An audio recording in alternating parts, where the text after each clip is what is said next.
We'll begin with introductions. Allison, I believe. Um, Yes. I'm, I'm Bill Ayub, Sheriff of Ventura County, and I represent the California State Sheriff's Association on the RIPA board. Good afternoon, everyone. My name is Manju Shah or Manju Kulkarni. I am Executive Director of AAPI Equity Alliance and co-founder of Stop AAPI Hate. I was nominated by Speaker Anthony Rendon to the board. Thank you. Good afternoon, everyone. This is Abdul Pridgen. For whatever reason, I'm not able to access my video right now, but I am the immediate past president of the California Police Chiefs Association, and I'm representing them at the table. Hey everybody, Steve Raphael, Professor of Public Policy, UC Berkeley.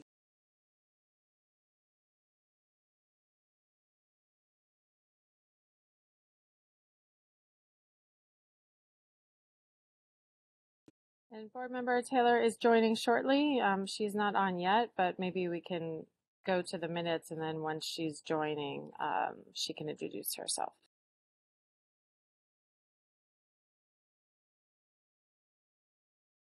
So we will then take a motion to approve the minutes from the last calls for service meeting. Are there any such motions? I'll make a motion.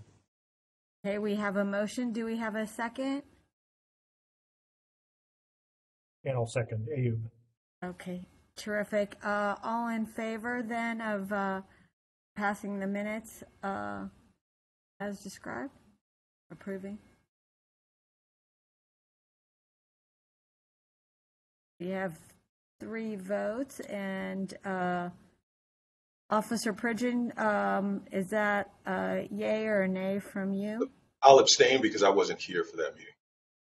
Got it. Okay, thank you. And I believe now we do have our final member of the advisory board. Would you like to introduce yourself, please, Ms. Taylor?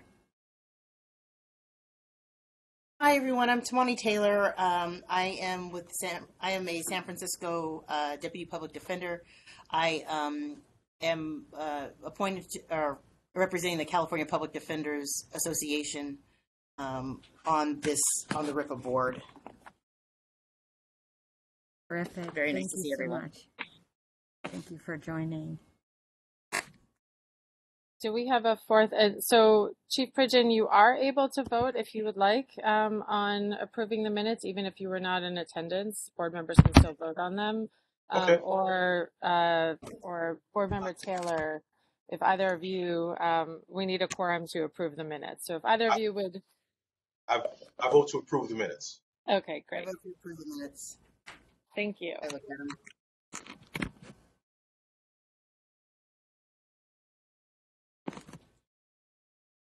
Okay, Allison, can we move on to the next item? Yes, the minutes are approved and by a consensus from everyone, so that's great. Thank you. Terrific. So item number 3 on the agenda is an overview by the Department of Justice and an update regarding the dispatch and crisis intervention models.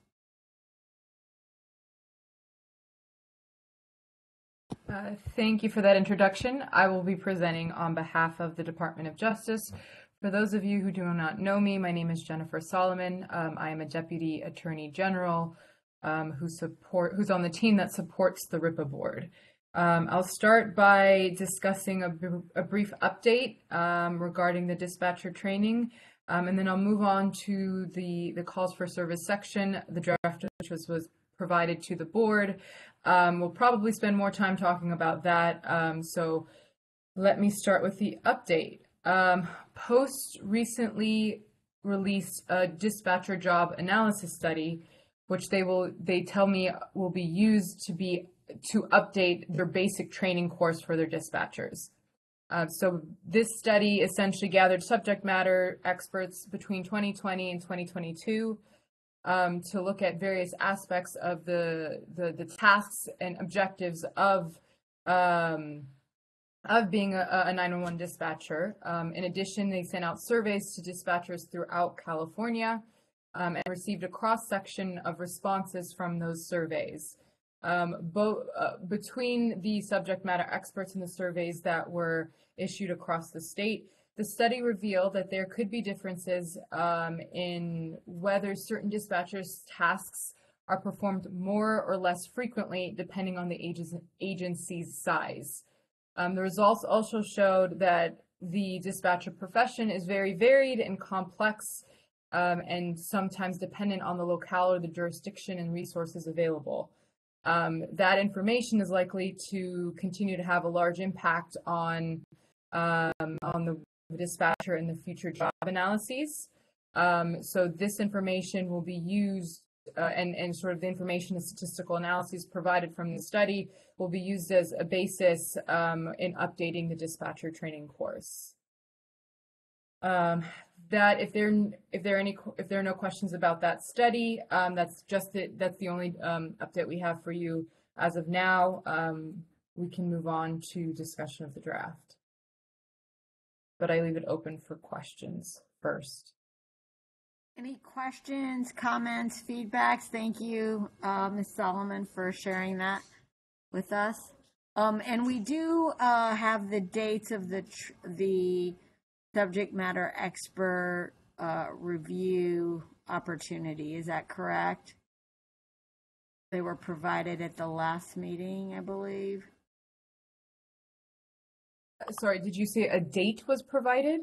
Right. I thought that at our last meeting, they had shared opportunity for individuals to apply to Correct. be subject matter experts for, I believe it was September 13th and 14th. So Post provided a link gathering names of subject matter experts.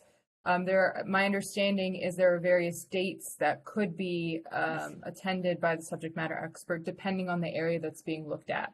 So that those dates may be one particular weekend for one particular topic, but my understanding is there are other opportunities as well. Got it. Thank you for that clarification. Other comments, questions?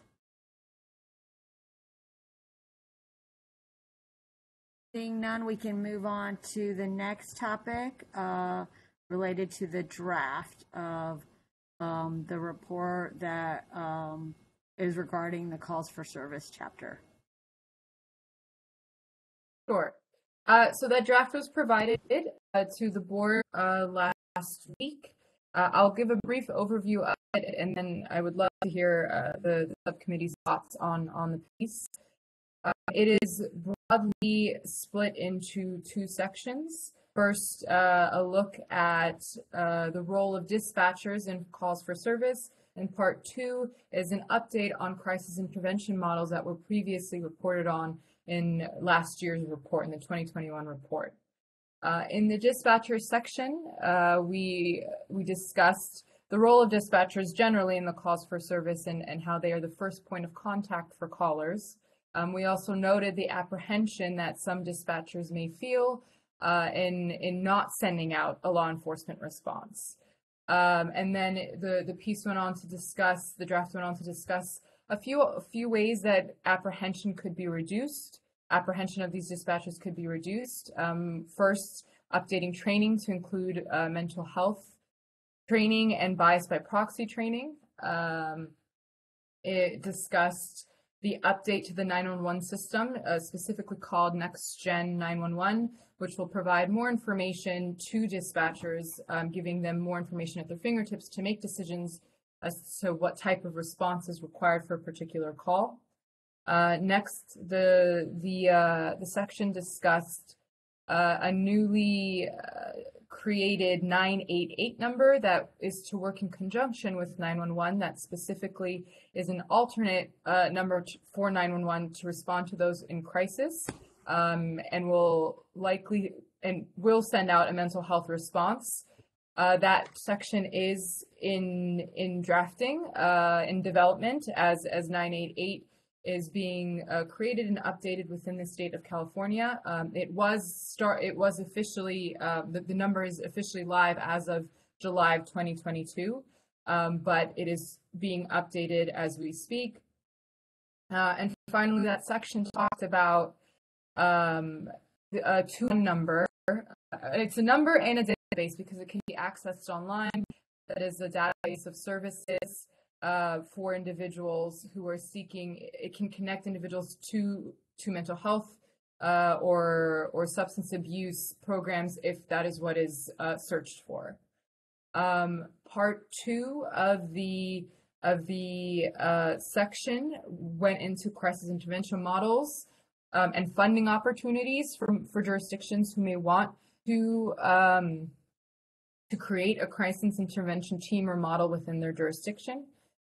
We provided, to the extent that information was available to us, we provided programmatic updates, outcomes, and funding for 4 of the programs that were reported on in the 2021 report, specifically San Francisco's Crisis Response Team, which presented to the subcommittee the last time the subcommittee met, Denver's STAR program, Sacramento and Oakland's Mental Health First program, and Los Angeles's Community Alternatives to 911. So that is a brief overview of the draft and the section, and I would love to hear your thoughts on the section and any potential updates or amendments that the subcommittee would like to see. So there's an opportunity for folks to weigh in with comments and any questions you might have. Steve, please go ahead. Thanks for the report and that very concise summary. I guess I had some questions about just this question of how calls are triaged and how maybe the next gen system and the 988 system might either help that or sort of create new challenges.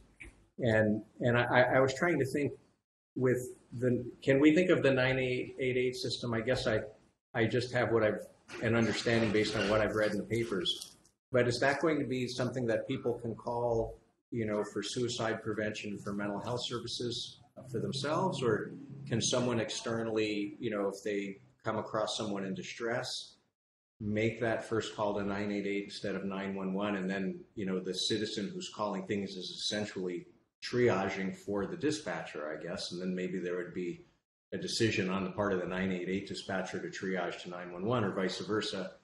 But it seems to me that perhaps, while the person that's observing the incident may not have the expertise to know which one should be called, they probably are more proximate to the incident and then have a lot more information visibly and closer to the situation.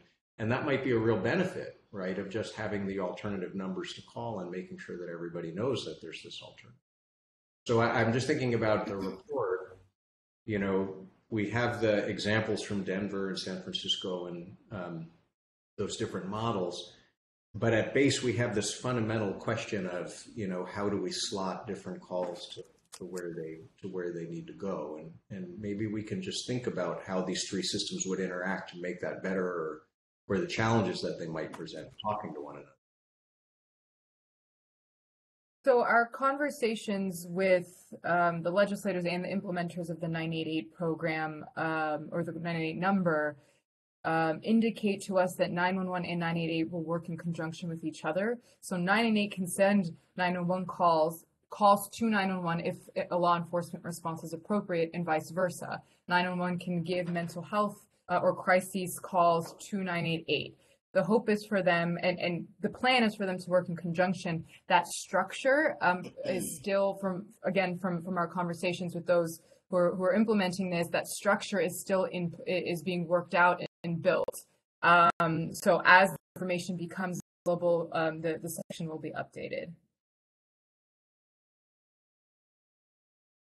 I wonder. And to also answer your other, to answer the other part of your question, I believe both those experiencing crises and those observing individuals in crises can call the 988 number.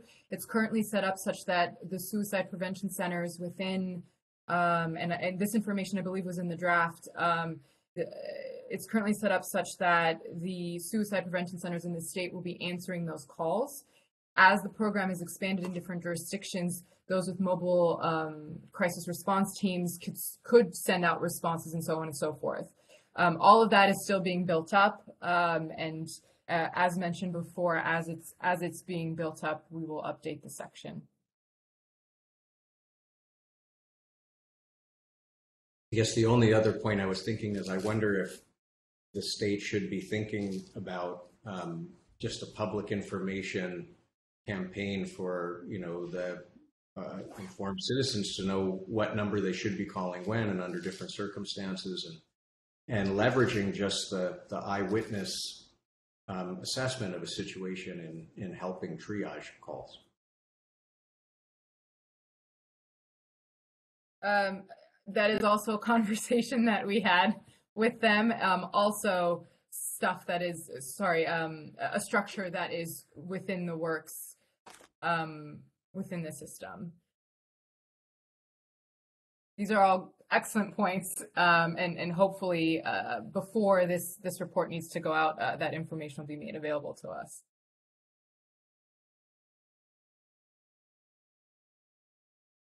Jennifer, I may add, in my discussions with state OES, the conversations have really centered around the infrastructure and building that.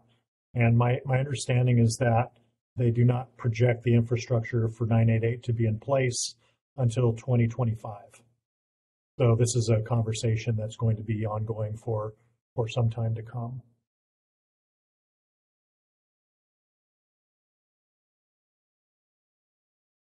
Thank you for that, Sheriff Ayub.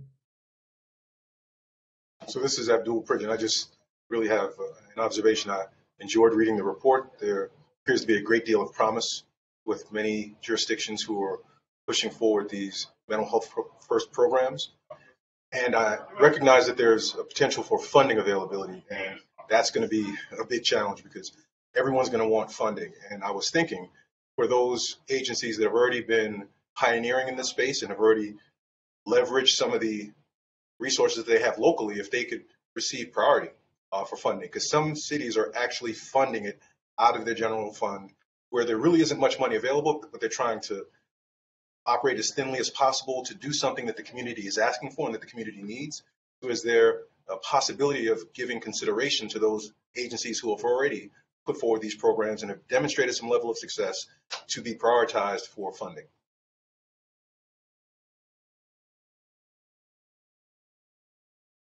I am taking note of that, and we'll look a little bit further into the grants to see if there is some built-in mechanism for that.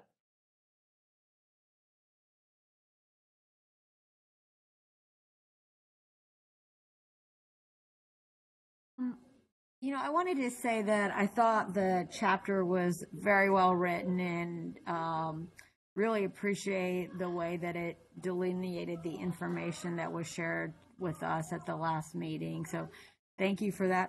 I did have a couple questions. One is whether, and perhaps it may be too late for this year, but for next year's report to look at ways in which there is coordination with other entities and 911 in the opposite direction. So ways in which calls are sort of de-escalated and referred from 911 to 211 or 311 or other ways, right? So you had talked about before with 988 and the ways in which they are working in conjunction with 911. So I just wanted to know if there might be more information to share, or whether we want to think about doing some more sort of investigation of ways in which calls that come into 911 then get referred out to these other entities.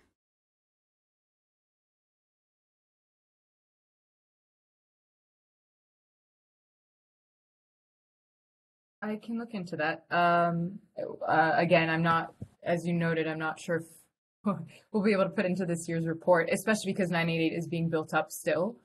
But we can look into that. The other question or comment I had was, looking at the rest of the REPA report and specifically the calls for service, we see that they are higher for particular groups like African Americans have the highest number. And then we also see, I believe it is, similarly for transgender women or transgender women and girls and transgender men and boys, particularly high numbers. Does that offer, or is there other evidence in the report that suggests information to be shared with Post regarding training of dispatchers? What do we glean from this data that might be helpful in addressing bias that happens when calls are either in the making of the calls for service or in triaging the calls for service, given these higher numbers? Again, specifically, almost 10% for African Americans come from calls for service, and then almost 30% for transgender men and boys and women and girls. Sorry, I don't think I'm fully understanding it. The numbers are higher for what statistic in particular? Oh, so in terms of on page 13 of the report, figure X has calls for service status by race and ethnicity, and then call for service status by gender.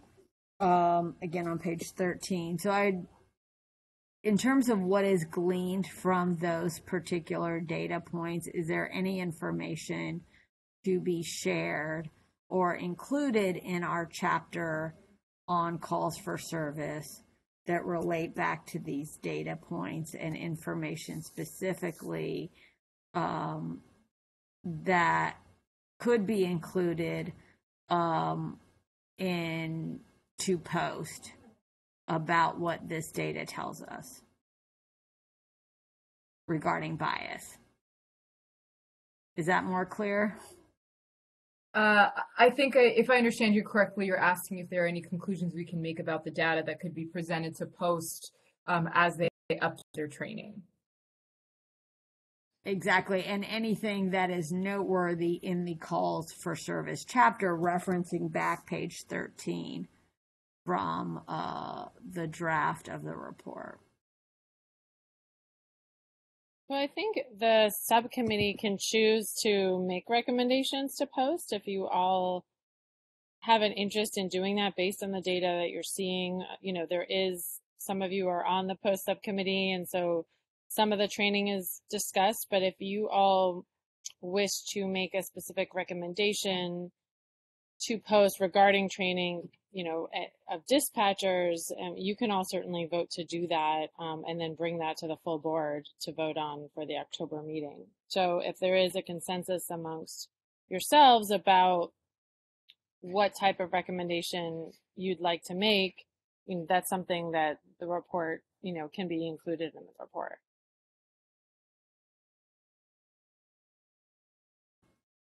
Are there members of this subcommittee that are also on the Post subcommittee? If you all have any thoughts, I would love to hear those at this time.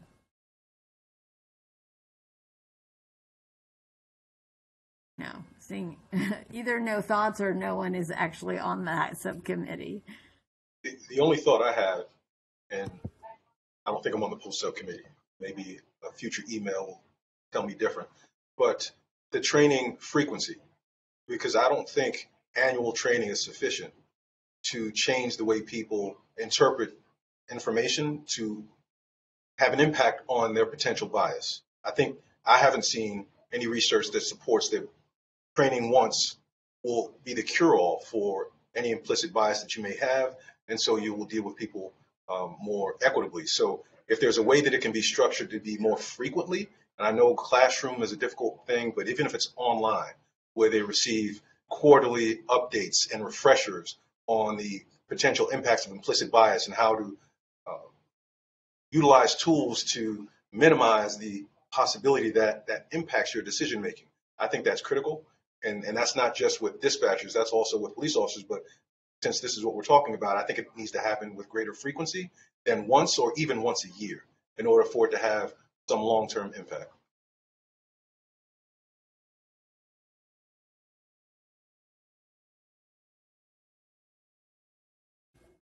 Thank you, Officer Pridgen. I think that's a really important point. Are there other either comments related directly to the point of additional trainings that we could recommend, or additional points of recommendations we could make to post?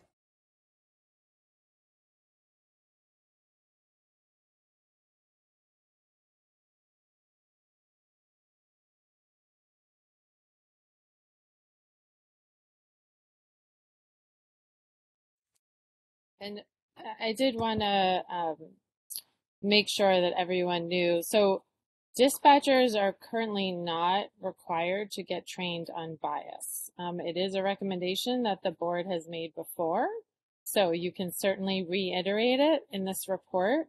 Officers, I think Chief Pridgen, as you were referring to, officers are required in the penal code to get trained on racial and identity profiling and bias once every 5 years as a refresher course. And so wanted to make sure you all had that information, but that's certainly something that you all can recommend that post change. And it's not something, the post subcommittee looks at trainings, but if you all want to make this recommendation, a recommendation along these lines, you could bring it to the board yourselves and have everybody vote on.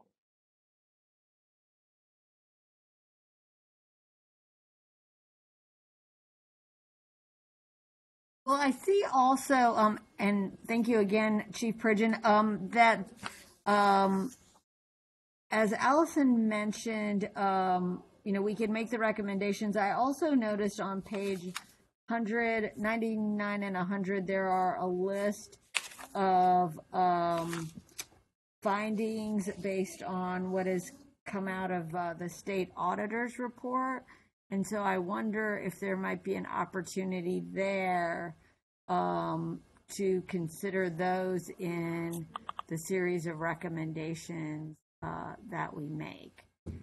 So looking at that, there are a number of those related back to the trainings, working with academic researchers, doing evaluation, both of the curriculum as well as the field training program.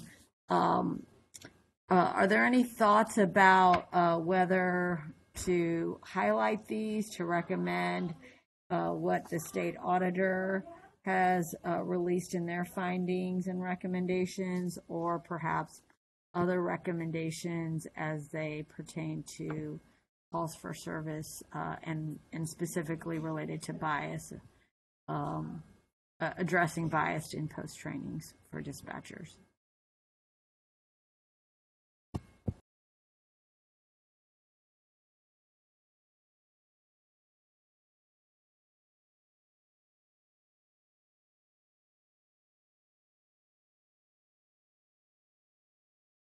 I guess I'm not familiar with those recommendations from the state auditor. I think it might be worthwhile if we could review just the details of them. And I mean, if there's a motion to sort of make a recommendation that we adopt them too, we probably should have them in hand and read them. Certainly, we can do that.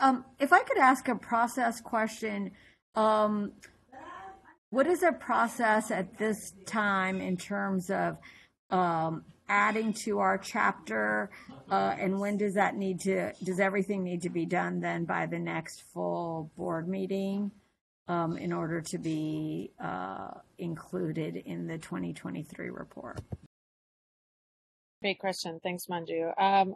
So the next board meeting is October 12th. This is likely the last subcommittee meeting before that board meeting. So if you all did have recommendations that you wanted to bring to the board, you would vote on them today, and then the board could vote on them at that meeting. That is not the final opportunity. There are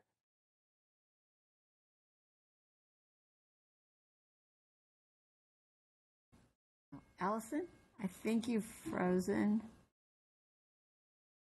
It's reconnecting. Okay. We can hear you now. Okay, great. So there is a board meeting on November 29th. That will be the final one, but that's for final approval of the report. And so really this would be the best time to vote on some recommendations and to bring them to the full board in October. You can still, the report can be edited, things can be added between that meeting and the 29th. But the goal for this next board meeting is to try to get everything that the board is going to want into the report, so that the meeting in November is really just reviewing the final report. But there is an opportunity if need be. There are also some of the recommendations already in the draft. So if you all wanted to review some of those now to make sure that they're recommendations that you all would like to make and that the board can then vote on at the next meeting, you can also do that. But if there are additional ones, you can certainly still add them at this point. It would just be a matter of discussing them and voting on them at this meeting, so you could then bring them to the full board at the next full board meeting. Sheriff Ayub, as co-chair, do you have any thoughts regarding the process? I agree with Dr. Raphael. I haven't seen the auditor's report, and I'd like to review a few of those details as well as the other segments of the draft RIPA report. So need a little more information at this time before I make a decision.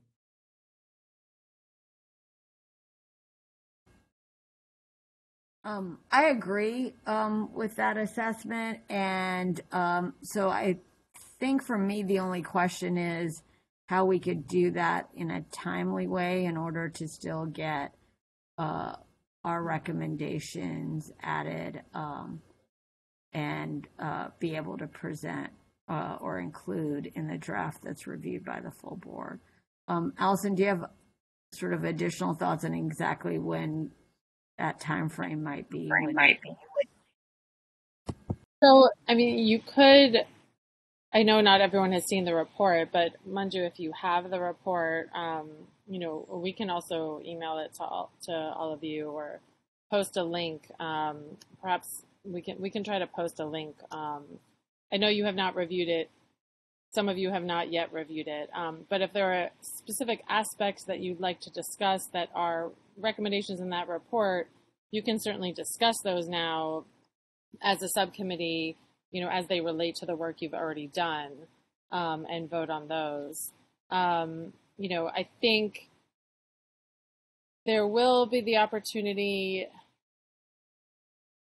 The November board meeting is usually a shorter meeting, and it would be harder to incorporate recommendations at that time, because that's really a final approval of the report and the executive summary is done and the best practices are usually done except for small tweaks. So it's harder to handle substantive recommendations that have to be voted on at that point and then incorporated into all the different documents. I think if it were something that the subcommittee thought was absolutely crucial, we might be able to do it, but I think it would be difficult at that point. But there's nothing stopping you from discussing some of the recommendations that the state auditor has made in substance, discussing them as a subcommittee now. We do have time and we can try to post the link for all of you so that you could discuss. You don't need to adopt their recommendations. You can come up with your own. So if something prompts, a recommendation that you'd all like to discuss and vote on, I think there's the opportunity to do that now. I think, there is also an opportunity at the full board meeting to vote on a recommendation that would be, relevant to the full board. But I do think it's easier once the subcommittees have discussed the substance of them and voted on them to then bring them to the board. But we will try, I'm going to see if someone on my team can post the link to the state auditor report, so you can all at least have that in front of you. But I think if they've made a recommendation, you can bring it up and discuss it as a group now, and perhaps, if you have read the report, talk a little bit more about the context in which they made it. But it could be, rather than adopting their recommendation, it could be a recommendation that you all make as a subcommittee.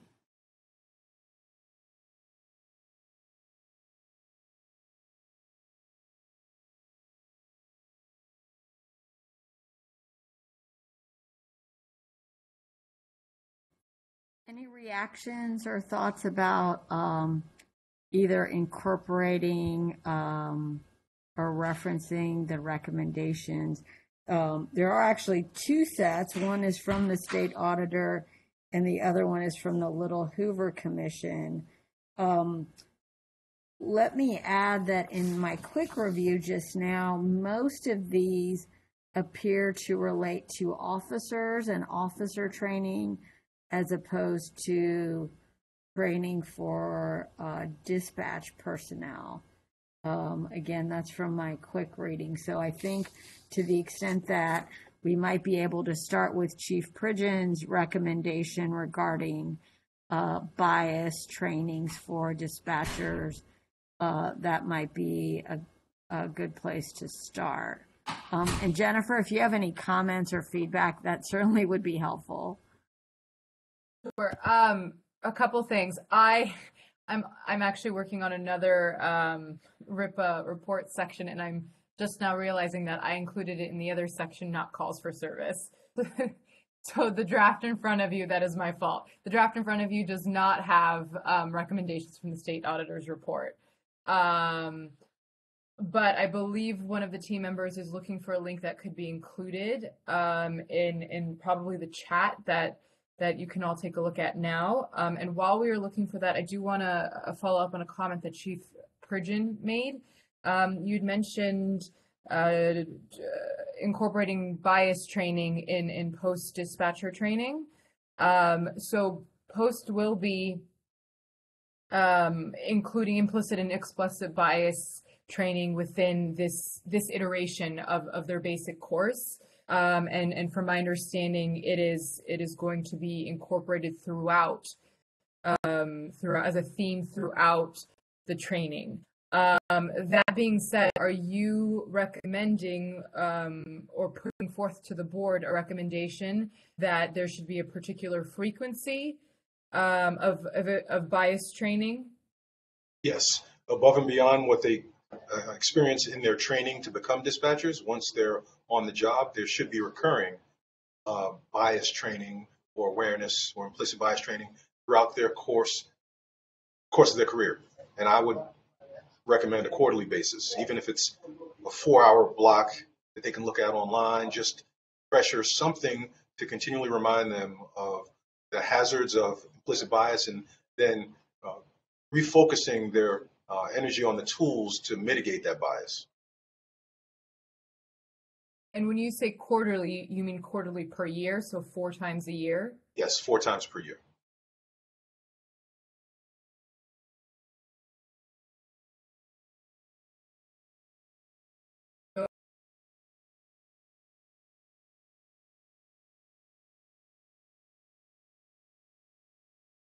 And just a point of order for all of you, what we've been doing, if the subcommittee does wish to take up specific recommendations such as that one, we'll generally have discussion on them and then allow for public comment before taking a final vote, just to make sure that the subcommittee can also hear from the public before any final vote. But you can certainly have the discussion now, if you'd all like to consider that recommendation. And also wanted to let you know, thank you, Anna. She posted the state auditor's report. So, it is something that you can all review and make and bring to other subcommittees as well. There are many relevant pieces of it to the other sections of the report as well. But if training is something that you all, want to make a recommendation on, you can certainly do that.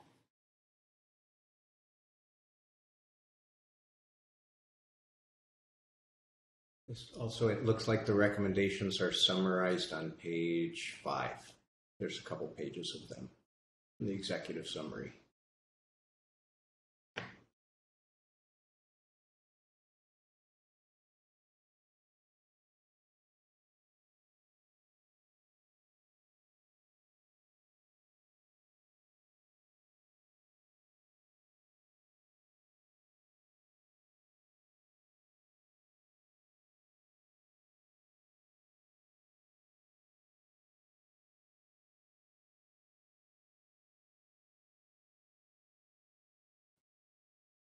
Are there comments or questions based on those recommendations? I know some of us are reading them now in real time.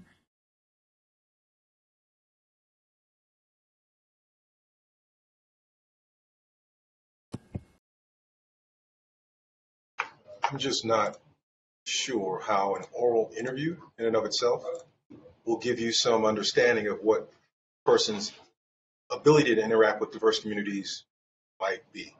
I just can't think, because most people are going to tell you what you want to hear. That may come up when you're doing a background investigation and developing secondary and tertiary sources that can tell you about experiences they've witnessed with this person interacting with other groups. But if someone's looking for a job, they're not going to tell you they don't get along well with certain groups. And I don't know how an oral interview is going to give you any insight into their ability to interact with other groups. That's my only observation looking at that in and of itself. And I say that because I use some tools that aren't the psychological, but they don't rely on what somebody's response to you is. Because there are people who are very convincing and they can tell you a lot of things that aren't true. And in the course of an oral interview, you can't determine whether or not they're being truthful. And so I think there should be some assessment that doesn't rely solely on your ability to read someone's body language or response. And so I won't even go into detail with what I use, but it's an assessment that they have to take online, and that it tells you who this person is and not who they portray themselves to be in an interview. And there's so much research out there that we shouldn't be relying as heavily on interviews as we do. So to use this as a tool to gauge whether or not somebody can interact with diverse communities, I think might miss the point.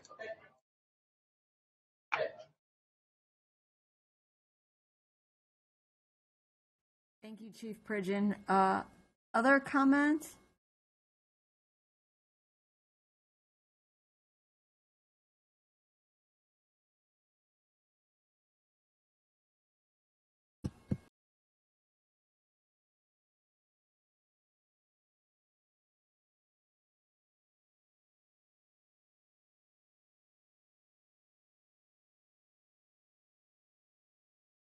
I had one comment related to the state auditor's findings, which are reference the lack of diversity of personnel. And while it's not specific to dispatch personnel, wonder if it might be worth it to add a recommendation regarding taking adequate steps to increase diversity of dispatch personnel in our section.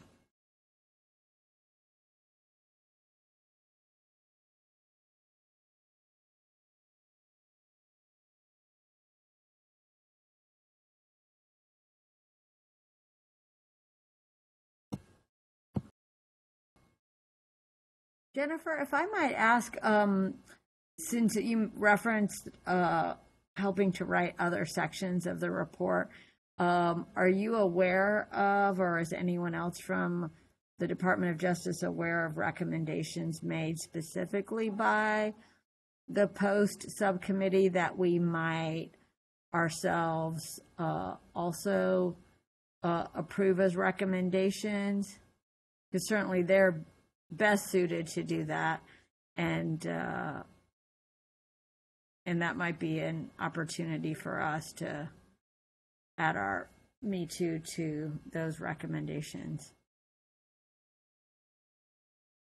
So I don't work specifically with that group, so I'm not aware off the top of my head, but I invite the rest of the group, the DOJ group, to chime in if they have an answer to that question.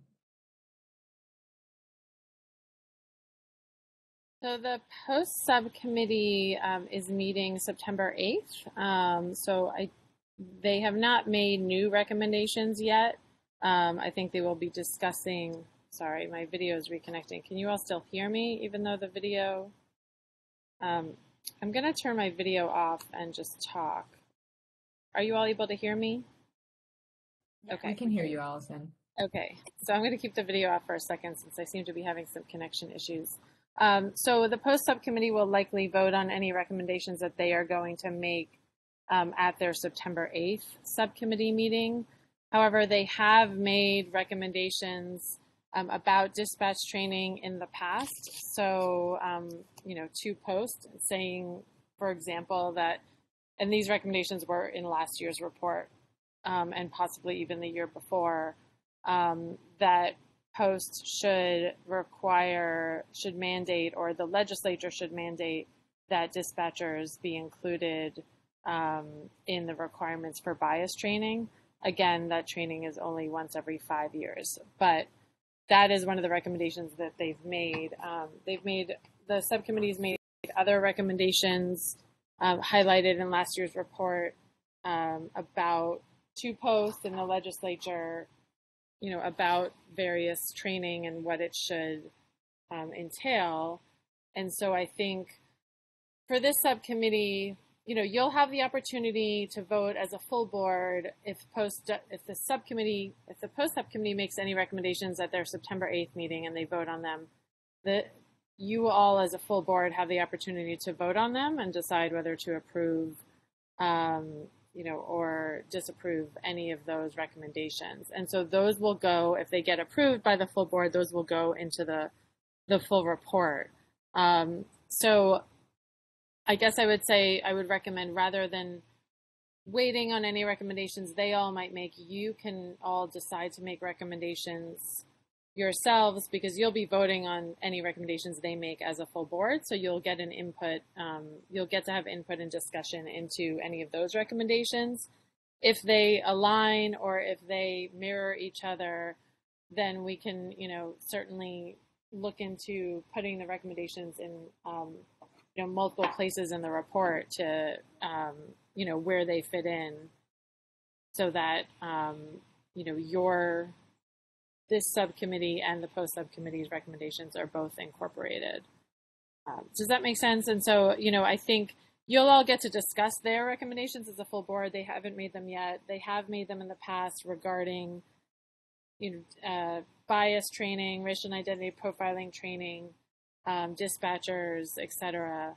But you can certainly reiterate some of the recommendations that they have made in the past in this report to emphasize to either the legislature or post, whoever they were aimed at, the importance of those recommendations. We've certainly done that year after year with, for example, civilian complaints definition and other recommendations like that. So if you'd like to emphasize any of the recommendations that they made last year, again, in this year's report, we can certainly do that.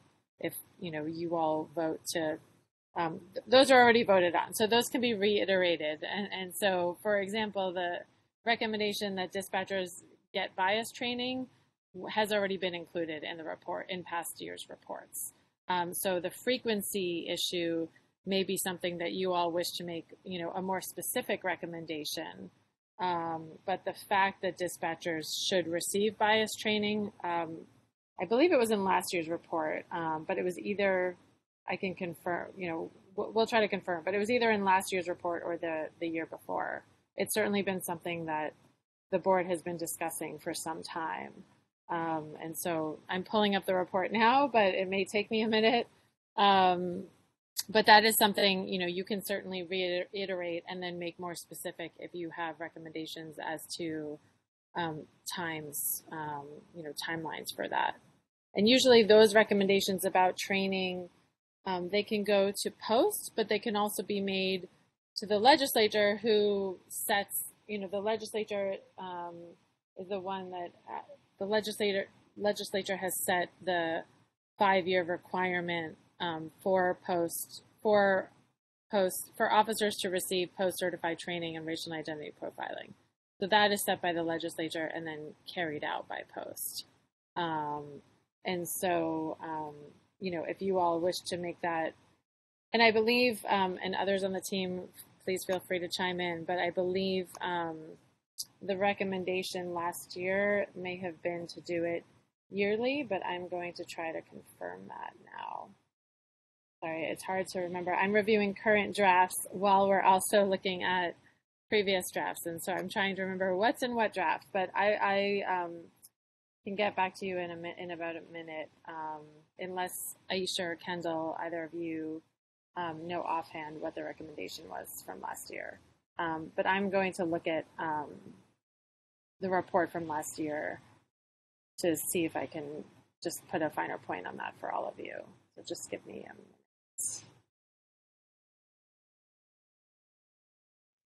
Thank you for looking into that.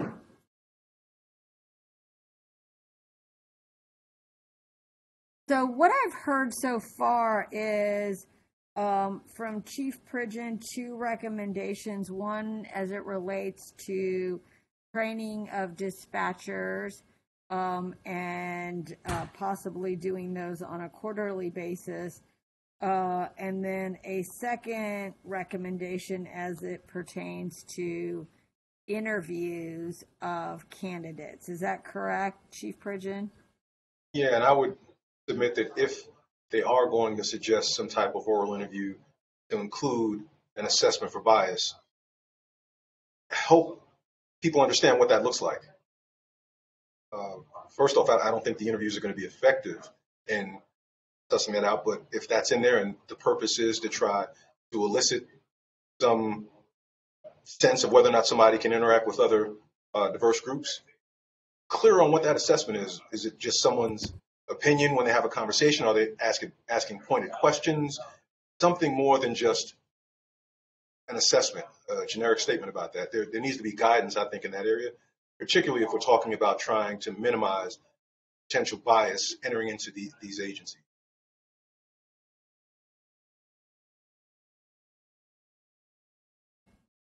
Thank you. So I think we would want some level of detail as to that recommendation and developing an assessment tool to determine bias. And sounds like at a minimum using it perhaps in the oral interview or separately. I had shared my comment regarding outreach to reflect the diversity of the community in terms of hiring of dispatchers. And so I wanted to ask if there were any others. Otherwise, we could begin to, well, actually, we want to hear back from Allison or others from Department of Justice relating to the previous year's report. But I also wanted to ask if there were perhaps any other comments regarding recommendations that we wanted to make in our chapter. I can quickly give a report back before you all get to that discussion. So last year, this subcommittee did make a recommendation that POST should add a required course on bias to the basic training for dispatchers. And that, so that was one recommendation.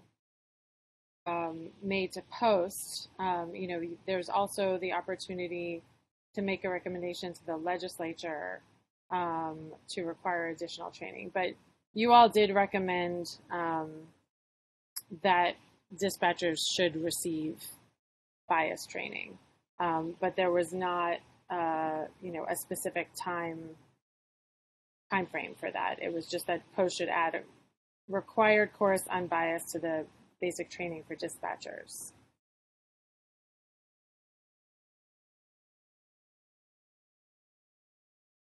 And then there were a number of requirements that the post subcommittee made to the specific racial and identity profiling trainings that they did review, that the subcommittee reviewed in detail. But there was not a specific recommendation about the timing on those trainings and the frequency.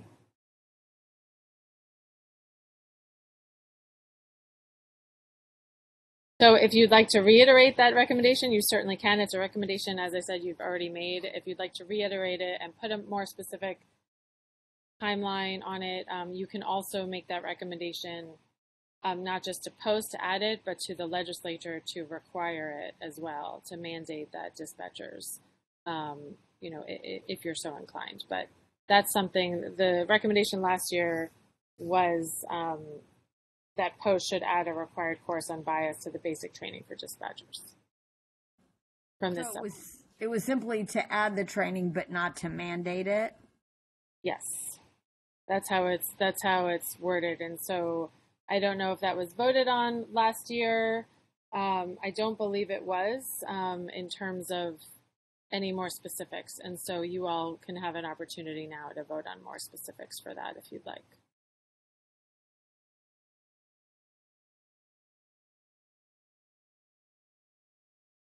I guess I'm not sure what the optimal periodicity of the training should be. But I don't see any reason why we couldn't say, it's required and it be updated and revisited and, in the same way that, we have trainings that we have to do on a regular basis at lots of public institutions, and this is clearly important.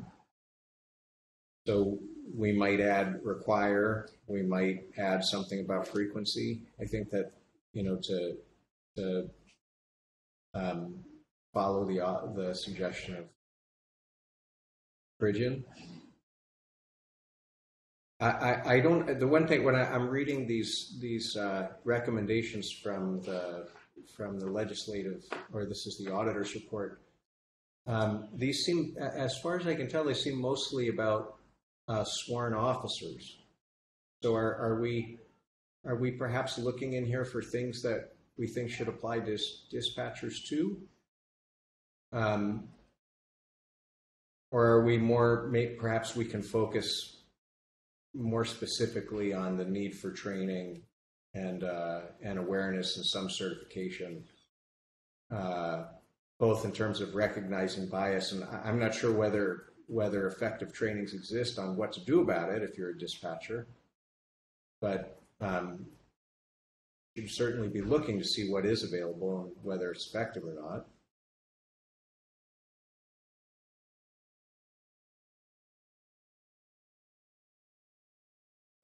It was my understanding that we were looking at training for dispatchers. I think simply because, much of the focus of this subcommittee has been, as it relates to calls for service, what happens at the dispatcher level that then cause, officers to go out, and then whether there also sometimes is an escalation or problematic stops that happen as a result, or things that originate at the dispatcher level. So my understanding is that's why we were focused more on the dispatcher as opposed to the officers themselves in this context.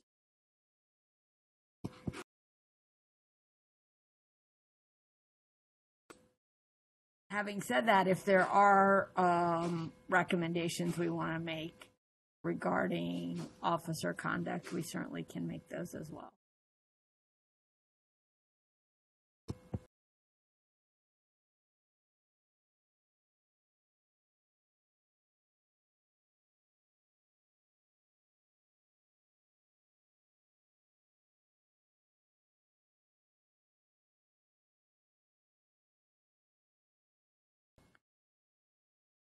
Any additional comments or feedback?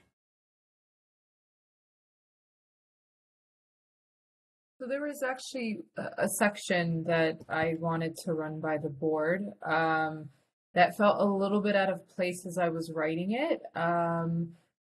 In particular, the section in the paragraph about 211. It just felt a little bit out of place. But I wanted to hear from the board as to, what they thought about it, if it could be amended, if it should be included, and just your general thoughts. Actually, thank you for bringing that up. I thought it was a good fit for the discussion. It is a publicly available resource, and I think it fits into the conversation. So and to comment on the overall segment of the report, I thought it was it encapsulated things we've discussed over the past year quite well, and I thought it was sufficiently detailed and easy to follow and well done in general. Thank you.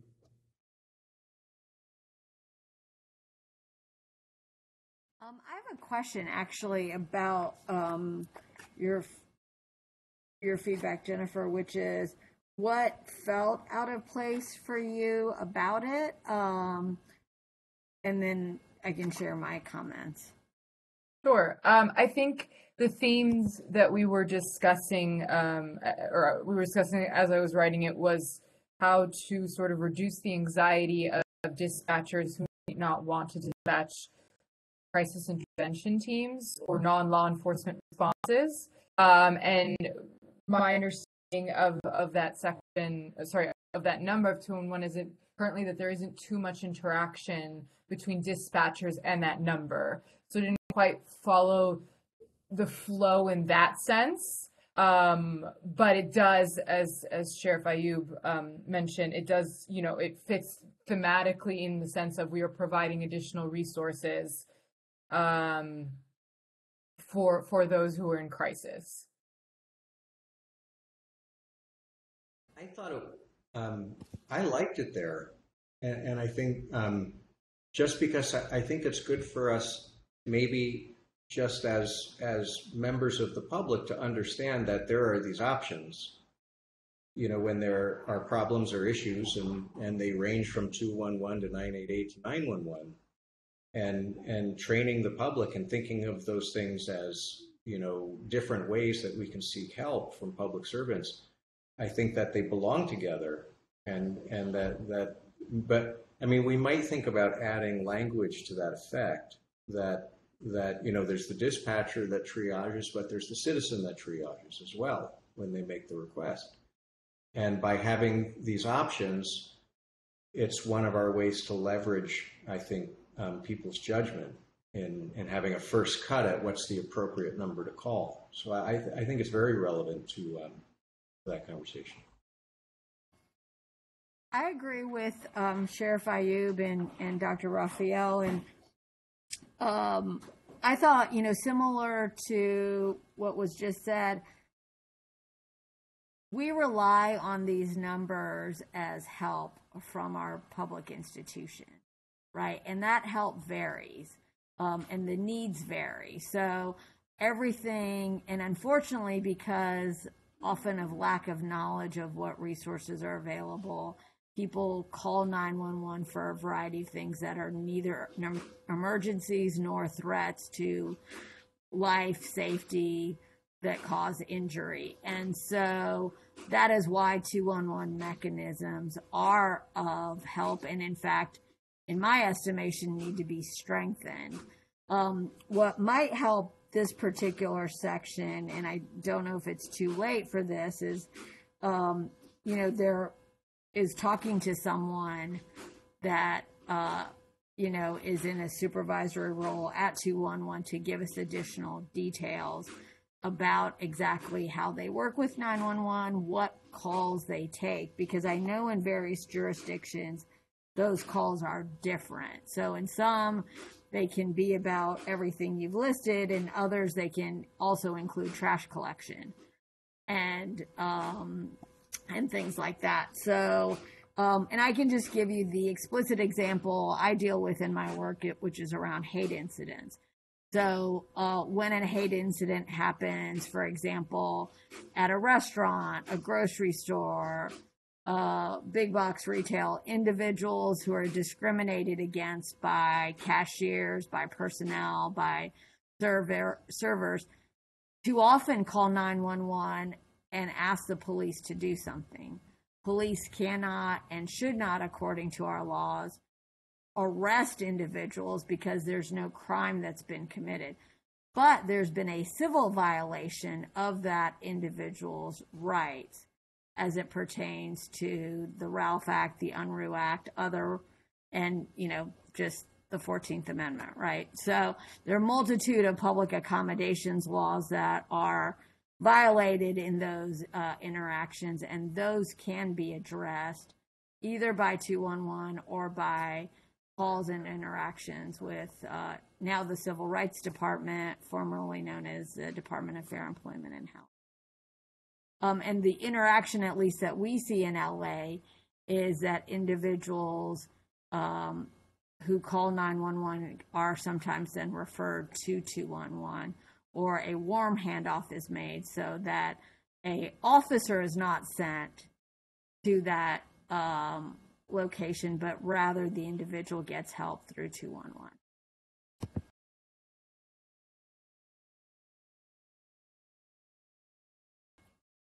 Other comments, questions, feedback? I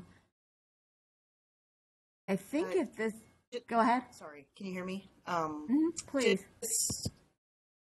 I unfortunately, I'm looking through all the attachments I received, and I don't think I could just be missing it, but I don't think I have what everybody else is looking at. But kind of in hearing everybody and hearing what we're kind of talking about, I was just wondering, because it's great to have this training. It's great to have the testing or having it as part of the hiring process. But what is going, is there any recommendation, since I haven't seen it, is there any recommendation for, ensuring, monitoring that these tools or approaches are actually being utilized? Is there any recommendation on how to do that?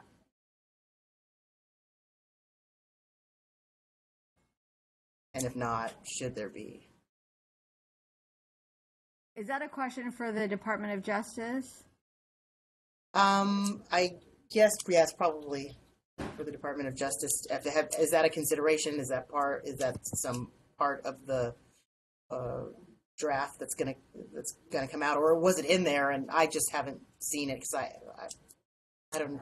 I have a draft of something, but I don't see those, and I might just be missing it, but I don't see the recommendations on the draft document I have.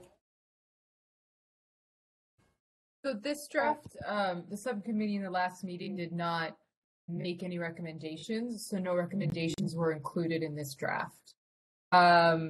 As to, if I understand your question correctly, you're asking if there's some sort of mechanism to...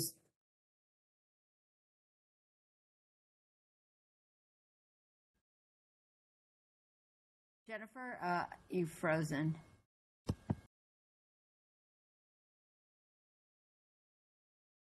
It says it's reconnecting video and audio. Could you at least hear me? Yes, we can hear you.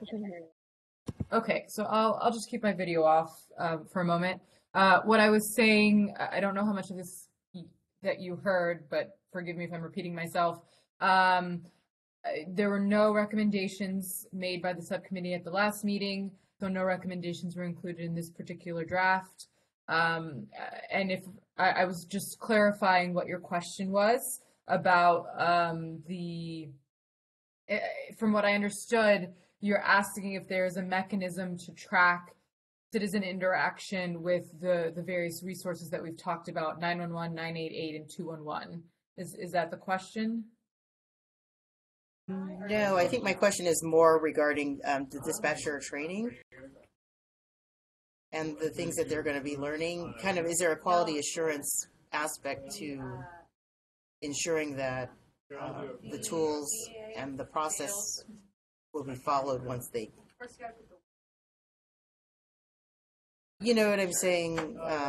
They're doing implicit bias training. They may be saying that they have dealt with diverse populations, and then you hear them on a call, and they're using coded language and things like that, either on the call directly with the person or in their transmission of information to the police or whatever agency they're dispatching. Is there a mechanism to monitor? This is a new process. Is there a mechanism to monitor the implementation that they are actually using these tools and using the doing the things they're supposed to be doing? So that's a question. I don't know the answer to that question, but it is a question that we could pose to Post when we discuss again the updates to the dispatcher training. And it is something too. I mean, the board does review post trainings, and so we know this training is undergoing an update, and so we hope that the board would be able to review the course once it is in place. But that is also a recommendation that you could make if you believe that should happen and that there should be some monitoring, et cetera. You could construct a recommendation out of that for post for when they are updating this training to build something like that in, or however you all want to construct it. But that's also something you can put in this year's report, even if the training itself is not complete or you have not viewed the training.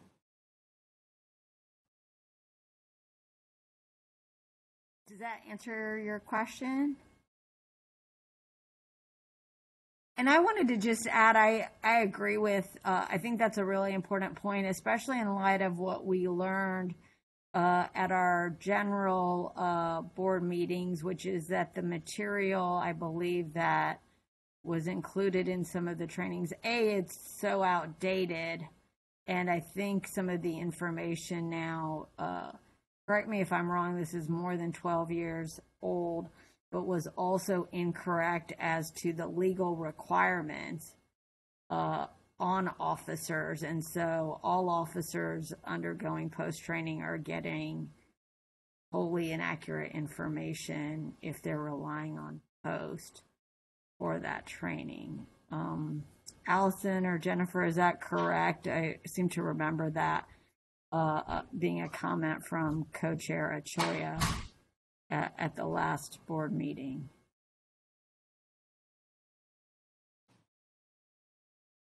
I'm sorry, I missed the first part of that. So, Jennifer, if you don't know the answer, then Manju, if you don't mind repeating, I'm sorry, I just missed the first half of what you had asked. Sure, I was just saying that I thought that the comment that was made was really important because our understanding is that, we know the post-training, having not been updated, is old, but we also know, perhaps as a result of not being updated, that it is inaccurate in terms of legal responsibilities and obligations on officers. And so I think the quality assurance question is perhaps one that we should include in our recommendations, given that, given what's happened under post and that they are using trainings with inaccurate information. Yeah, so it's certainly a recommendation that you could all include, and you could all put in the report too that you want to make sure that the board gets to review the training once it's complete. So I know that they requested names of stakeholders who can participate in updating the training and the workshops regarding that. But you could also, put in the report that you want to make sure that that you all are able to review the training and that there are measures in place to ensure the accuracy of the training and ensure compliance with the training, et cetera. And so, asking hosts to build those into the training, and we can certainly pass those recommendations on to post, even if those recommendations are voted upon by the board, we can certainly pass them on to post in October, as a heads up, since that training is ongoing, but they can be included in the report as well. Great. I have one other question as it relates to interviews of candidates, and it was mentioned in the state auditor's report. My question perhaps is most relevant to Chief Pridgen and Sheriff Ayoub, which is what processes and procedures are there for identifying bias related back to public social media profiles? It says in the state auditor's report that 5 departments should begin using documented procedures to identify and review applicants' social media profiles. But I was just wondering if that's something that is routinely done, how it's done, and if that might be a recommendation we can make, as that is often a fairly easy, I should say perhaps readily available way to determine bias if people are posting, especially white supremacist or white nationalist or other types of bias in their social media profiles.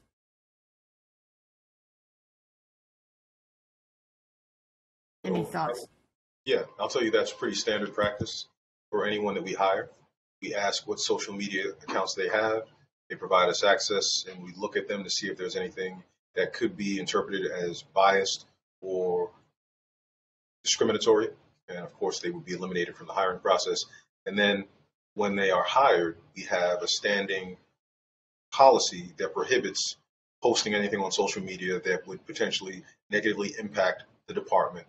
So they understand if we do become aware of it. Now, we don't have a way of regularly checking everyone's social media accounts, but if we do become aware of something and it is not reflective of what we stand for and what we believe in, biased in nature, their time here is going to be very short-lived. Yeah, I agree with Chief Pridgen. These are policy matters largely. Recently, the state legislated a mandate for review of bias in police officer recruits. So agencies that perhaps not as progressive or maybe a little slower to implement modern changes to their recruiting practices are now compelled to by legislation. So that's something that's already happening throughout the state. And the last year's report, sorry if I may jump in, discussed AB 846, which addressed these issues and asked posts to create regulations around the background investigations and evaluation criteria for officer candidates. And the post subcommittee worked with them on those regulations and went back and forth with them after they were initially not approved because they did not incorporate the RIPA board's recommendations. And so the post regulations, the proposed changes to the regulations did then include the social media aspect. But that is for peace officers. So it's specific to peace officer candidates. So again, if you all have an interest in making a recommendation about dispatchers who are not peace officer candidates, that's also something you can consider. But there is a social media check that's part of those post regulations that they proposed to change in light of AB 846. Thank you. That's helpful. So at this time, I see that we are nearing the end of our allotted time for the discussion. What's the best way moving forward? As I understand it, in my notes, I believe 4 to 5 potential recommendations. Allison, can you provide some guidance in terms of, especially stating those, having public comment, and then voting on them? So I think what's worked best in the past is to just make sure everyone has a clear understanding of what the recommendations might be that you're all going to consider, and then have the public comment period, and then you can all come back and vote on them. But just to have the questions clear is helpful. And then once the vote is started, to not change or have points of clarification. So to get those, settled on before the vote takes place and before public comment, just so everyone is clear. So everyone's on the same page on what you're all voting on. Is that helpful, Manju? Is there anything else? Great. So what I can do is state the recommendations as I understand them, and then if members of the subcommittee can weigh in as to the accuracy of what I've stated, and then we can, once we have finalized them, allow for public comment and then take a vote. Is that correct, Allison? Yes, that's correct. Okay. So I'll try to state this as seamlessly as possible. As I understand them, it would be to mandate post to create dispatcher training, mandate participation on a quarterly basis of dispatchers in the anti-bias training, and Part C to have perhaps annual monitoring of the training, anti-bias training for quality assurance. That is number one. Number two is to require post to develop an assessment for oral interviews of dispatcher candidates for bias. Number three is to require post to develop outreach strategies to reflect the diversity of the community in terms of hiring of dispatchers. And I believe the last one is to require post to develop social media policies and practices to determine bias in the hiring and retention process. I am open to any and all suggestions regarding what I've stated.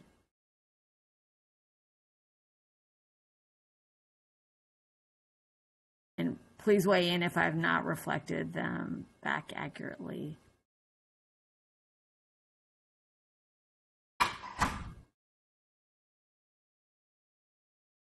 Okay, no comments. Does the DOJ team have those? And are they adequate? I've written them down as you were speaking. Okay, great. So if we are okay with that, we would, I believe, now move for the public comment period of 15 minutes. Is that correct, Jennifer and Allison? And if so, I have some comments to make before we move to public comment. Yes. Okay, great. So before we move to public comment, I just wanted to say, at this time, the public is welcome to address the REPA board in the subcommittee for up to 2 to 3 minutes. Under the Bagley-Keene Act, neither board members nor DOJ staff are required to respond to public comment, but may provide a brief response. You can submit public comment by raising your hand in the Blue Jeans app, unmuting yourself if you are on the telephone, or alternatively, you can submit public comment after the meeting by emailing ab953@doj.ca.gov. So at this time, we'll move to accept public comment.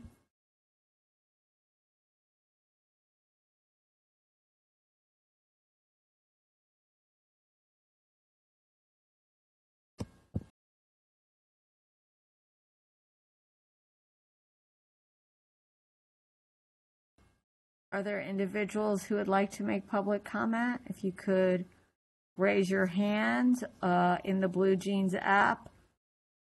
I think we'll take those first, and then we'll move to anyone who is on the phone.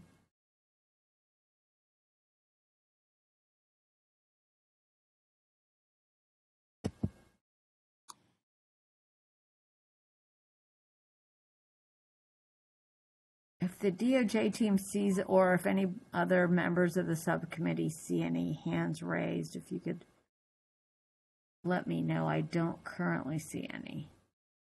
We don't have anyone with a raised hand. Members of the public can also go ahead and unmute your microphone and begin your comment if you'd like to make one.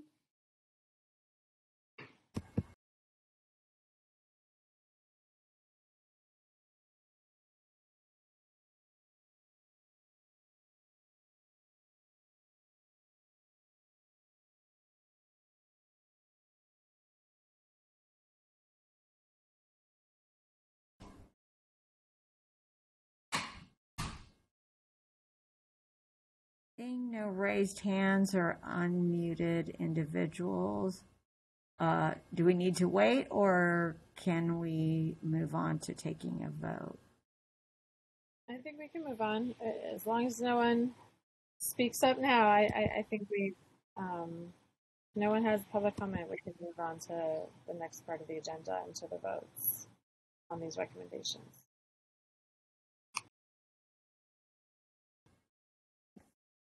Great. And would it be most appropriate to vote on these individually, or would it be possible to vote on these as a slate?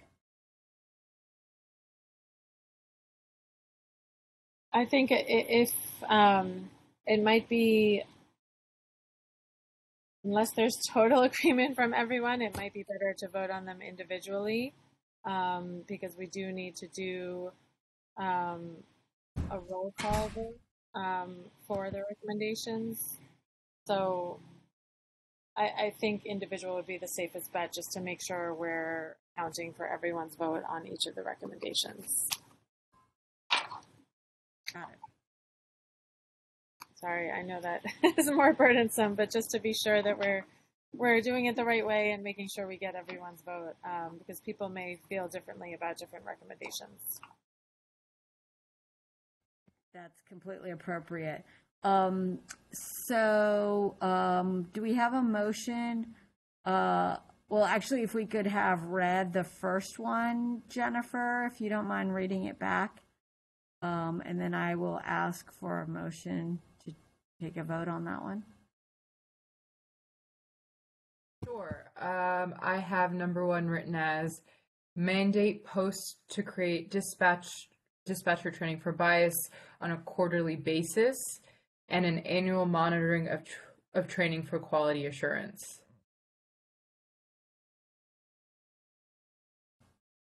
If I may, I think it was slightly different in that it was to mandate the creation of the dispatch training and then to require participation of all dispatchers on a quarterly basis, and then finally on an annual basis to require the monitoring or review for quality assurance. So there are three different aspects: the creation, the participation, and then finally the quality assurance piece. So my question then for you is, there's currently bias training, a creation of bias training in the process. Are you proposing a different set of training, a different type of training than what Post is currently doing? Or are you just supporting the fact that they're creating this bias training? That is a good question. I think if they... So I guess my concern is after the creation, if it's only a one-time thing, when would they update it? Or would that be handled by the quality assurance process? Because we don't want to be in the same position that we are currently in, which is to have sort of 12 years go by without updates in the training. So if any members of the subcommittee have comments or reflections on how to phrase that language to address that concern without being being overly burdensome to Post, would love to hear those. I think the discussion revolved around dispatchers in particular, and the fact that they don't have currently mandated bias training. I struggle kind of without further deliberation and discussion about an onerous mandate of very regular training. I believe it's important. In fact, we do it here monthly or bi-monthly in some cases with micro training modules on bias. It's not mandated, but I think this is a big topic, and I think we should be really thoughtful in recommending something that's reasonable and likely to be accepted because it's doable, rather than something that's too onerous and gets pushed aside because of that reason.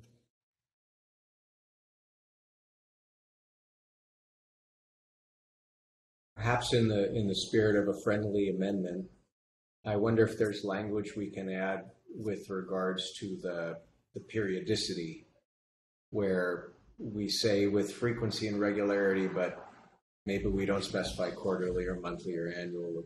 We try to be deliberate that it has to be enough, but I don't know what, I'm not a trainer or an employment trainer, but I'm just thinking about my own work where we have lots of training that we have to do mandatorily, and there's nothing that we have to do quarterly, I don't think. So I hear what you're saying, and I certainly understand, respect, and appreciate perspective. And I'm coming from the standpoint, if we want it to be effective and not just checking a box, I'm open to there being some research to determine the periodicity that these researchers believe will have some long-term impact. But to say we'll do it annually just so that we have implicit bias training, that isn't going to do it. From all the things that I've read with respect to implicit bias training, annually is not going to do it. I understand how burdensome it is to do it more regularly, and I'm open to whatever the researchers suggest. But I know the National Police Foundation, at least with respect to de-escalation, says that if you go to de-escalation training once, it's not going to work. It literally has to be done every week, and that's burdensome. But if you want it to take root, it has to be done every single week, a couple of times during lineups briefings. But that's de-escalation. I don't know what it would be for implicit bias training, but I know once isn't enough, and I know annually isn't enough. Hey, this is Nancy from DOJ. I love this discussion. I think it's really forward thinking and I appreciate it. I'm wondering, as I'm sitting here thinking about this, I think, you know, kind of maybe a compromise as to what the sheriff is saying and what the chief is saying is maybe split that piece of how often the sort of updated training should be from the rest of from the post recommendation, and maybe just to maybe say, make a recommendation that this training should be updated, quarterly or gone through informally, like through informal mechanisms. It doesn't have to be like the formal post training, but like through roll call and through supervisor, discussions with their staff, things like that. So that it's just the recommendation is that this is done more regularly, so it doesn't fall off the radar, but it doesn't have to be like a mandated by post piece. And I'm okay with that. Yes, someone would have to make that friendly amendment, but I'm okay with that because the truth is this is a heavy lift. If they haven't done it before, to just ramp up and start doing it quarterly is a huge challenge, but at least get our foot in the door by recommending something, but we would encourage you to do it more regularly, and then over time, maybe it can be. Could we perhaps add language about repeated, sustained, and then reinforced, something like that? I mean, maybe it's more than quarterly. Maybe we want to leave that door open. I think that's why I think if we specify something specific. Yeah, I agree with that. And I think one point of clarification might be who you are directing the recommendation to, whether it's to agencies, whether it's to post, to mandate this training, or the legislature. So that may be an important point of clarification, because that may also, you may recommend that agencies do that type of training, but what's mandated may be, more of the floor and not the ceiling, or, something along those lines, depending on who you're making the recommendation to. I believe the recommendation should be to post.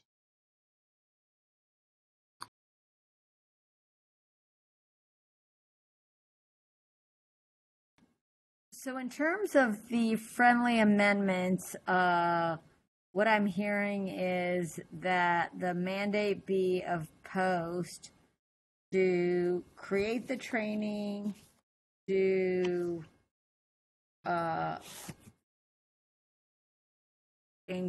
don't know if we're requiring or encouraging participation on a regular basis of all dispatchers, and then I would say the quality assurance piece stays in as a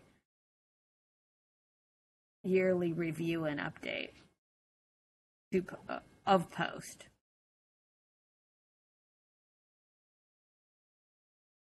Feedback on the participation piece, Chief Pridgen? Yeah, so I think at a minimum, I think we should say we recommend that they implement some type of implicit bias training for dispatchers at a minimum annually, and then repeated, sustained, training as agencies deem appropriate or as further research supports, something along those lines. Just to add to the conversation, maybe we bifurcate this and talk about establishing the bias training for dispatchers, and then include police officers, deputy sheriffs, dispatchers, and the others that receive that bias-based training to have it frequently and sustained and reinforced, periodically. Yes. Right.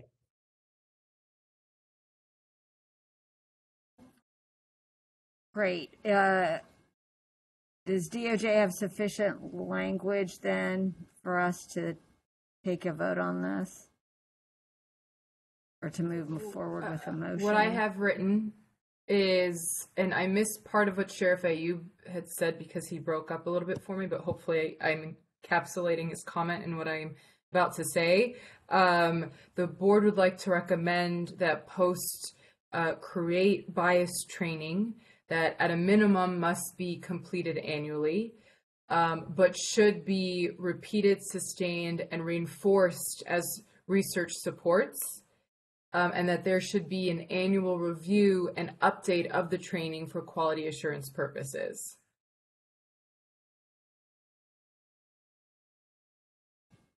I see two thumbs up. I think that nailed it. The only thing I would add is I just want to make sure, Jennifer, that it does say dispatcher. I believe that was our focus. Correct. Okay, great. Great. Would anyone like to make a motion then to approve the recommendation? I make a motion to approve. Any second? A second.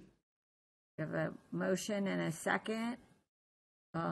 So all those in favor of making the recommendation regarding the dispatcher anti-bias training, say aye or raise your hand. Well, actually, okay. All right. Oh, sorry. Do we have a different? Please. We have to do roll call. Roll vote, call. Roll I call. did- Yes. But I did see from everyone, I did see a thumbs up or a raised hand from everyone. So I think Steve Raphael, yes. Sheriff Ayub, Yes. yes. Manju, Yes. Arnie, Tamani Taylor, Yes. and Abdul Pridgen. Yes. Great. Wonderful. We are incorporate that recommendation. Great. And Jennifer, do you want to read back the second one, please? Sure. I have require post to develop an assessment for oral interviews of dispatcher candidates for bias.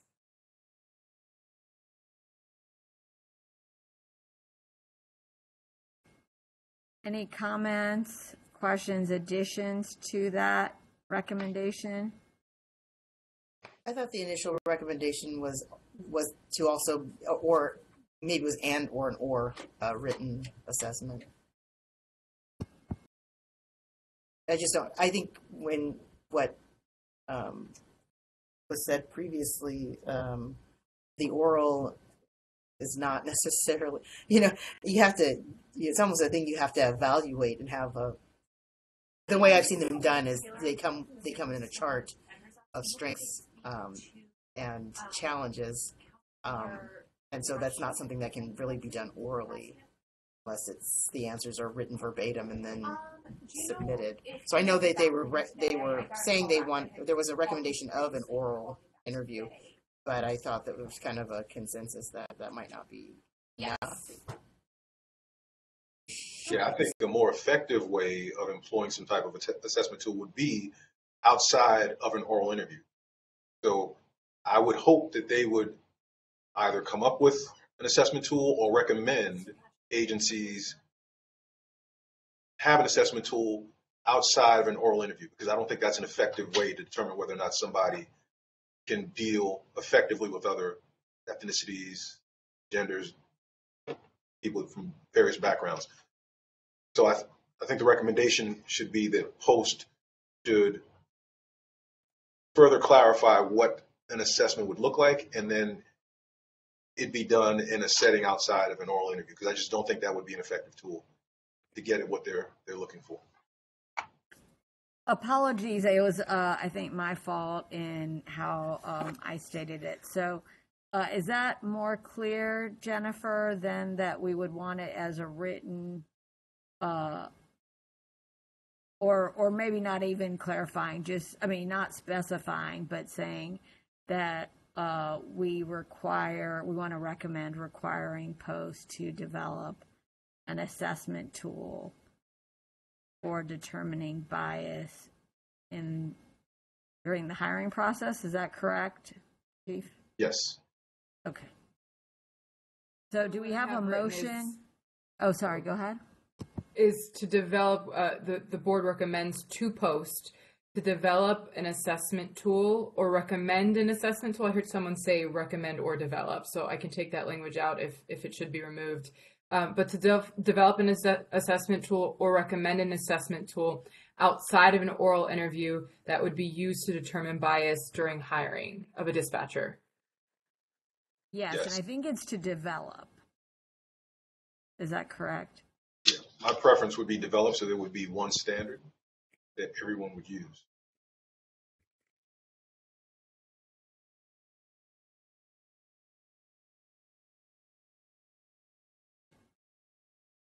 Is that good?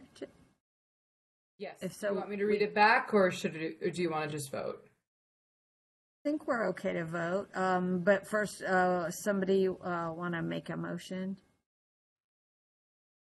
Make the motion. We have a motion from Steve. I second. Second from Chief Pridgeon. So we'll take a roll call. So we'll start with, on my screen, Sheriff Ayub, Yes. Steve Raphael, Yes. Hamani Taylor, Yes. Abdul Pridgeon, Yes. Anju Kulkarni, yes. Okay, great. The next one then. The Can you read it third back? I have is to require Post to develop outreach strategies for hiring of a dispatcher to reflect the diversity in the community. I think that's correct. Any friendly amendments, questions, comments? It's a pretty straightforward one. Great. Okay, could we get a motion? I just had one. Oh, sorry. I just had one thought. Instead of reflect, maybe representative being used. Perfect. I like that.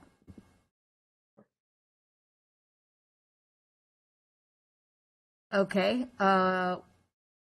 Would someone like to make a motion? I make a motion. Okay, we have a motion from the chief. I will second it. And we can take a roll call. So start with Bill Ayub, Yes. Steve Raphael, Yes. Hamani Taylor, Yes. Abdul Pridgeon, Yes. Manju Kulkarni, yes. Okay, great. I think we have one or two more. Jennifer? I have one more. Require Post to develop social media policies and practices to determine bias in the hiring and retention process. So I have a question there. Would those just be recommendations that are made then to agencies?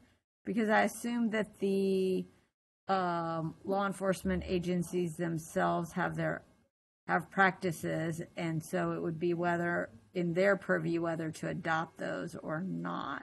But I guess I would say I'm not fully aware of how that would work between Post and the agencies themselves, if anyone has feedback.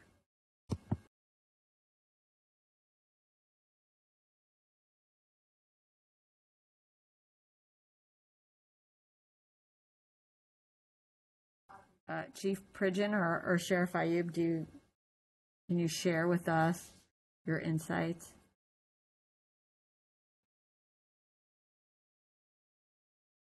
Sheriff, I'll As let to you what- go. Yeah, and Could the you- question is whether it's from Post or whether it's from the agencies. I'm sorry, your volume trailed off a little bit. What's the question again, please? The question is whether it would be appropriate to require Post to develop policies and practices or protocols for investigating social media posts of dispatchers in the hiring process, or if they would simply be making recommendations that the law enforcement agencies themselves would have to develop and put into practice.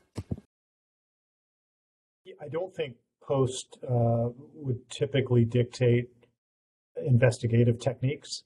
So merely the guidance similar to what is in place now for peace officers, and carried over to dispatchers, I think would be kind of appropriate. The recommendations or the direction that bias is something that is looked for in the hiring process, and then dealt with accordingly. Whether just depends on the nature of what's found as to whether that impact a hiring decision or a retention decision. Chief? Yeah, I agree with that. Those definitely are most often are in the sphere of the organization, consistent with the way we evaluate sworn members. We try to have the same metrics in place because they all have access to sensitive information. So I agree with that. Great. So I would make a friendly amendment to my recommendation, which is to require posts to offer guidance regarding social media inquiries or investigations in the hiring of dispatchers by local law enforcement agencies. Does that capture it correctly, per your understanding? Or if there's something to change, please advise.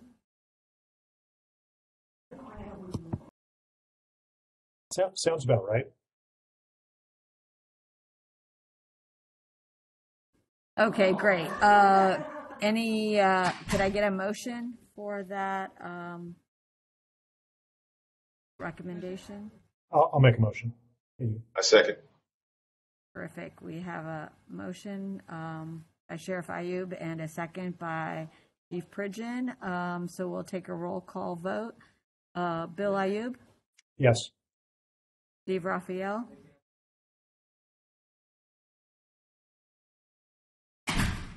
Steve? Yes. I think you're muted. Okay, there. Tammany Taylor? Yes.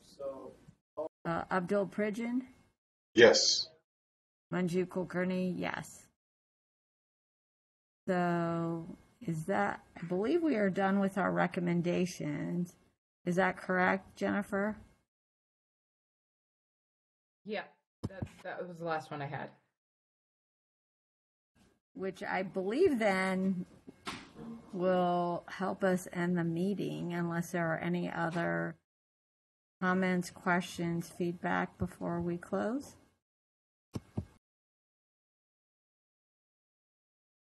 Hey everyone, this is Nancy. I just wanted to very quickly introduce you all. You may have seen emails from our newest team member, but I wanted to introduce you to Jeremy Payne.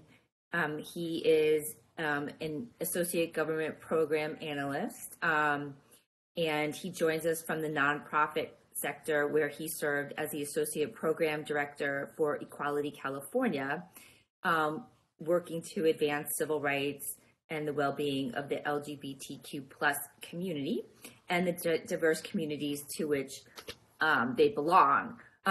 Jeremy has been with us for 2 weeks and has already done enough work for 10 people. So you will be getting to know him. He is fantastic. I don't know if you can see him. He's unmuted his camera. I don't know if you want to say hi, Jeremy. These things are awkward on video, but we were just really excited to have him as part of the team. Thank you so much, Nancy, and hi to all the members and co-chairs. So nice to meet folks. I know I've met a few of you during the co-chair check-in, but again, just wanted to introduce myself. My name is Jeremy Payne, and look forward to working with each and every one of you as we continue to do this work of the subcommittee and the full board. So you'll be hearing from me in quite some time. So get ready for that. Thanks, Thank Nancy, you, and Jeremy. And I welcome. just wanted to, Manju, if I could just indulge for like 10 seconds and say this was a really great subcommittee meeting. You guys came up with some really great recommendations, and I just wanted to thank you for that. And just to remind all of you and members of the public, and Anna has posted this, thank you, Anna, in the chat, that the policy subcommittee meeting is in 2 weeks on August 31st. The post subcommittee meeting will be September 8th. We are scheduling the civilian complaints meeting. So some of you, if you're on that subcommittee, will be hearing from us. That will likely be in September. And then the full board meeting is October 12th. So the meetings that have been noticed so far are posted on the website, and we look forward to seeing many of you there.